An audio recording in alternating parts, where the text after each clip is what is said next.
One of the requirements to get indefinite leave to remain under the global talent route is the earned money in the UK requirement.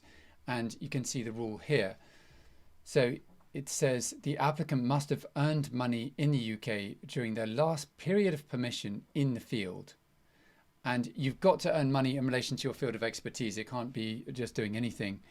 So in connection with technation applications, so the most common kind of application, you've got to have earned money in the field in which you were previously endorsed in the global talent route, and that's if you were granted your initial application using an endorsement, which would be the case for technation.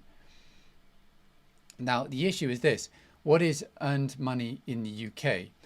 So many people are working remotely at the moment for foreign either employers or foreign clients where they're acting as a contractor.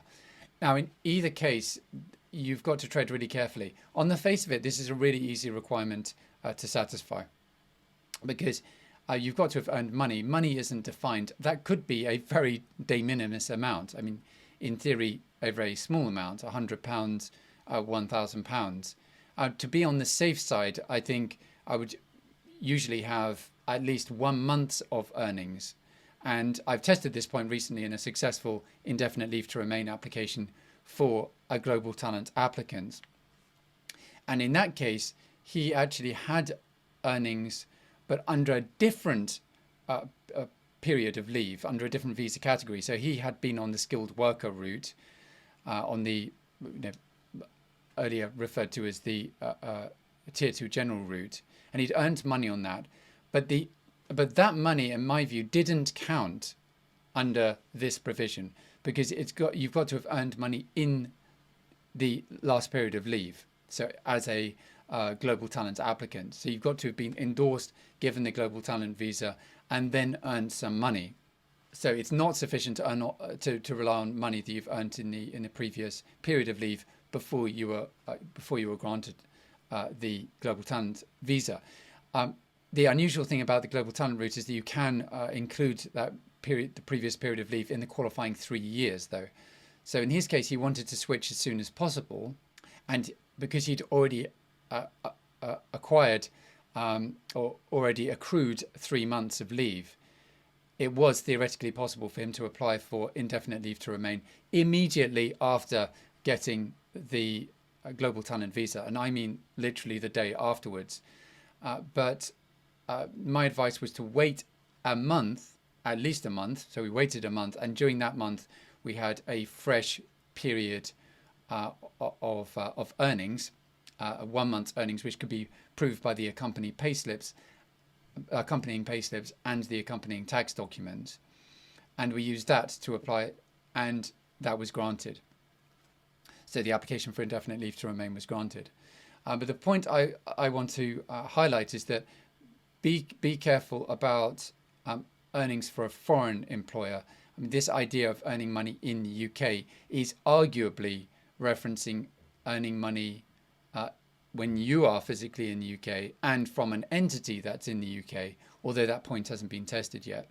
But to be on the safe side, I would have at least some of your earnings from a UK-based entity or person. In other words, physically an entity that's physically incorporated in the UK, or a person that is physically in the UK and doing business in the UK. Even if it means doing some employed work and then some freelance to have that as a backup in terms of your earnings, your qualifying earnings, just in case your other earnings don't qualify as earnings in the UK because it's for a foreign entity. Now, I have had other cases where people have their own entities in the UK and the money is paid from that entity to them. But the cases that I've done are those where that person has been an employee, even if they own and control that entity, and where there's been an HR person, so at least some minimal infrastructure to make, to create the letter, the confirmatory letter, confirming that the person's an employee, and also that they have an employment contract, because you need to produce the employment contract.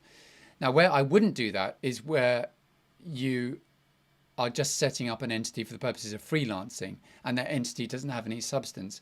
Because if you then have an employment contract with your own entity that you own and control, and that you're just using as an intermediary, it's going to lack substance, or it might have the appearance of contrivance. Or even if it doesn't, there might be tax compliance issues arising. And that's my very last point to bear in mind, is that with this earnings, even though they theoretically can be de minimis, as I say, my successful case where it was just 1 month of earnings, even though they can be de minimis or nominal, they've got to be compliant, right, from a tax perspective. If there are any tax compliance issues, that itself could be a barrier to you getting indefinite leave to remain.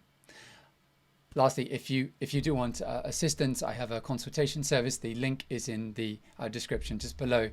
I'd be very happy to help you